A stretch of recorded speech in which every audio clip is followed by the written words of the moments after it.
வளிமண்டலவியல் திணைக்களகத்தின் சிவப்பு எச்சரிக்கை, தொடரும் ஆபத்து. அனர்த்த நிலைமை காரணமாக உயிரிழந்தவர்களின் எண்ணிக்கை 334ஆக அதிகரிப்பு, 370 பேர் மாயம். இலங்கையில் உணவுப் பொருட்களுக்கு பாரிய தட்டுப்பாடு, விலை அதிகரிக்கும் அபாயம். 24 மணி நேரத்திற்குள் வெளியேறுங்கள், 7 மாவட்டங்களுக்கு மண் சரிவு அபாய எச்சரிக்கை. லிட்ரோ எரிவாயு நிறுவனம் வெளியிட்ட விசேட அறிவிப்பு. ஜாலில் பட்டப்பகலில் இளைஞரை ஓட ஓட வெட்டி கொன்ற கும்பல். சாரதி அனுமதி பத்திர விநியோகம் தொடர்பில் முக்கிய அறிவிப்பு.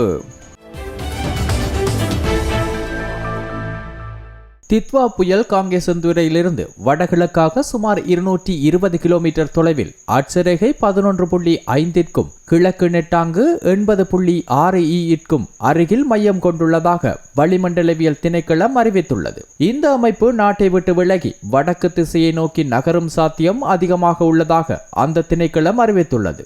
இந்த அமைப்பின் தாக்கத்தினால் திருகோணமலை முதல் காங்கேசந்துறை ஊடாக மன்னார் வரையான கடற்பரப்புகளில் காற்றின் வேகம் மணிக்கு 50 முதல் 60 கிலோமீட்டர் வரையும், இடைக்கிடையே மணிக்கு 70 கிலோமீட்டர் வரையான பலத்த காற்றும் வீசக்கூடும். நாட்டை சுற்றியுள்ள ஏனைய கடற்பரப்புகளில் காற்றின் வேகம் மணிக்கு 30 தொடக்கம் 40 கிலோமீட்டராக இருக்கும். சிலாபம் முதல் புத்தளமூடாக மன்னார் வரையான மற்றும் திருகோணமலை முதல் பொத்துவிலூடாக அம்பாந்தோட்டை வரையான கடற்பரப்புகளில் காற்றின் வேகம் இடைக்கிடையே மணிக்கு 50 கிலோமீட்டர் வரை அதிகரிக்கக்கூடும். இந்த கடற்பரப்புகள் இடைக்கிடையே ஓரளவு கொந்தளிப்பாக காணப்படும். நாட்டை சுற்றியுள்ள ஏனைய கடற்பரப்புகள் சிறிதளவு கொந்தளிப்பாக காணப்படலாம். திருகோணமலை முதல் காங்கேசந்துறை ஊடாக மன்னார் வரையான கடற்பரப்புகளில் தொடர்ந்தும் மீன்பிடி மற்றும் கடற்படை நடவடிக்கைகளில் ஈடுபடுவதை தவிர்க்குமாறு அறிவிக்கப்பட்டுள்ளது. நாட்டை சுற்றியுள்ள ஏனைய கடற்பரப்புகளில் மீன்பிடி மற்றும் கடற்படை நடவடிக்கைகளில் ஈடுபடுவதை தடுத்து நிறுத்தி வெளியிடப்பட்டிருந்த எச்சரிக்கை திரும்ப பெறப்பட்டுள்ளது.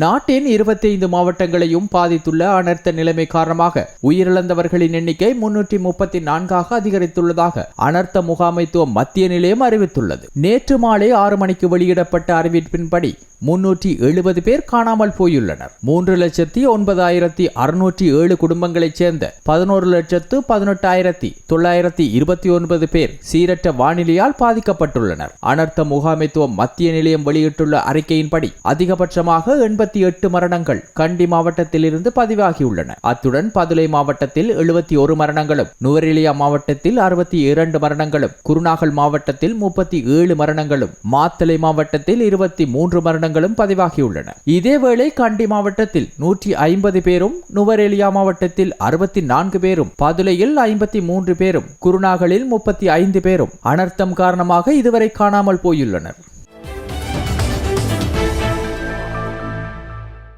எதிர்வரும் காலங்களில் உணவுப் பொருட்களின் விலை அதிகரிக்கும் சாத்தியம் உள்ளதாக சந்தை தரப்புகள் தெரிவிக்கின்றன. நாட்டில் நிலவிய பலத்த மழையினால் ஏற்பட்ட வெள்ளப்பெருக்கினால் பெரும்பாலான பயிர் செய்கை நிலங்கள் அனைத்துமே அழிந்து போயுள்ளன. இதன் காரணமாக எதிர்வரும் மாதங்களில் கொழும்புக்கு மாத்திரமில்லாது முழு நாட்டுக்குமான மரக்கறி விநியோகத்தில் தாக்கம் ஏற்படும் என எதிர்பார்க்கப்படுகிறது. இதுபோன்ற பல்வேறு காரணங்களால் மக்கள் உயர்வு பொருட்கள் மற்றும் மரக்கறி உள்ளிட்ட பொருட்களை வாங்கி குவிக்கும் நிலை ஏற்பட்டுள்ளது. இதனால் சில பொருட்களுக்கும் பற்றாக்குறை ஏற்பட்டுள்ளது. தற்போது கொழும்பில் பல்வேறு இடங்களில் அரிசிக்கு தட்டுப்பாடு ஏற்பட்டுள்ளதாக நுகர்வோர் தெரிவிக்கின்றனர். இந்த அரிசி தட்டுப்பாடு இயற்கையாக உருவானதா அல்லது உருவாக்கப்பட்ட ஒன்றா என்ற கேள்வி மக்கள் மத்தியில் எழுந்துள்ளது. அத்துடன் கற்றனில் பல்வேறு பகுதிகளில் சமையல் எரிவாயுக்கு செயற்கை தட்டுப்பாடு ஏற்பட்டுள்ளதாக தெரிவிக்கப்படுகிறது. தேசிய கட்டிட ஆராய்ச்சி நிறுவனம் நாட்டின் 7 மாவட்டங்களுக்கு மண் சரிவு சிவப்பு எச்சரிக்கையை விடுத்துள்ளது. குறித்த பகுதியில் இருந்து மக்களை உடனடியாக வெளியேறுமாறு அறிவுறுத்தியுள்ளது. அந்த அறிவிப்பு நேற்று மாலை 4 மணிக்கு வெளியிடப்பட்டுள்ளது. மேலும் அது அடுத்த 24 மணி நேரத்திற்கு நடைமுறையில் இருக்கும் என்றும் அறிவிக்கப்பட்டுள்ளது. அதன்படி கொழும்பு, பதுளை, கண்டி, கேகாலை, குருநாகல், மாத்தளை மற்றும் நுவரெலியா மாவட்டங்களுக்கு மண் சரிவு சிவப்பு எச்சரிக்கை விடுக்கப்பட்டுள்ளது. தற்போது சந்தையில் போதுமான எரிவாயு கையிருப்பில் இருப்பதாகவும் நிரப்பும் நடவடிக்கைகள் தடையின்றி இடம்பெற்று வருவதாகவும் லிட்ரோ நிறுவனம் அறிக்கை ஒன்றை வெளியிட்டு அறிவித்துள்ளது. போக்குவரத்து சிரமங்கள் இல்லாத பகுதிகளில் எரிவாயு விநியோகம் வழமை போல் நடைபெறுவதாகவும், வீதி சிரமங்கள் நிலவும் பகுதிகளுக்கு வழமைக்கு திரும்பியவுடன் அப்பகுதிகளுக்கு எரிவாயு விநியோகத்தை வழங்குவதற்கு அனைத்து ஏற்பாடுகளும் தயார் செய்யப்பட்டுள்ளதாகவும் அந்த அறிக்கையில் குறிப்பிடப்பட்டுள்ளது. அத்துடன் உங்கள் பிரதேசத்தில் தற்போதைய எரிவாயு விநியோகம் தொடர்பான தகவல்களை அறிந்து தொடர்பு கொள்ள 1311 என்ற தொலைபேசி இலக்கத்திற்கு அழைக்குமாறு லிட்ரோ நிறுவனம் வாடிக்கையாளர்களுக்கு மேலும் அறிவித்துள்ளது. யாழ்ப்பாணத்தில் பெய்து வரும் கடும் மழைக்கு மத்தியில் இளைஞனொருவன் வன்முறை கும்பலால் மிக கொடூரமான முறையில் வெட்டி கொலை செய்யப்பட்டுள்ளான். திருநெல்வேலி சந்தைக்கு அண்மித்த பகுதியில் நேற்று காலை வேளையில் இந்த வாள்வெட்டு சம்பவம் இடம்பெற்றுள்ளது. சம்பவம் தொடர்பில் மேலும் தெரிய வருவதாவது, கொக்குவில் பகுதியைச் சேர்ந்த குறித்த இளைஞன் வன்முறை சம்பவங்களில் ஈடுபட்ட குற்றச்சாட்டில் போலீசாரினால் கைது செய்யப்பட்டு நீதிமன்றத்தில் ஆயர்படுத்தப்பட்ட நிலையில் கோப்பாய் போலீஸ் நிலையத்தில் ஞாயிற்றுக்கிழமைகளில் கையெழுத்திட வேண்டும் என்ற நிபந்தனையின் அடிப்படையில் பிணையில் விடுவிக்கப்பட்டிருந்தார். இதற்கமைய இன்று போலீஸ் நிலையத்தில் கையெழுத்திட்ட பின்னர் தனது நண்பனுடன் மோட்டார் சைக்கிளில் ஆடியபாதம் வீதி ஊடாக தனது வீடு நோக்கி பயணித்துள்ளார். அப்போது போலீஸ் நிலையத்தில் இருந்து சுமார் 1 கிலோமீட்டர் தொலைவில் திருநெல்வேலி சந்தியை அண்மித்த பகுதியில் 2 மோட்டார் சைக்கிள்களில் வந்த 4 பேர் கொண்ட வன்முறை கும்பல் அவரின் மோட்டார் சைக்கிளை வழிமறித்துள்ளது. அவர்கள் பின்னால் அமர்ந்து பயணித்த இளைஞன் மீது சரமாரியாக வாள்வெட்டு தாக்குதலை மேற்கொண்டனர். தாக்குதலாளிகளிடமிருந்து உயிரை காப்பாற்றிக் கொள்ள வாள்வெட்டு காயங்களுடன் வீதியில் சுமார் 50 மீட்டர் தூரம் ஓடிச் சென்றவரை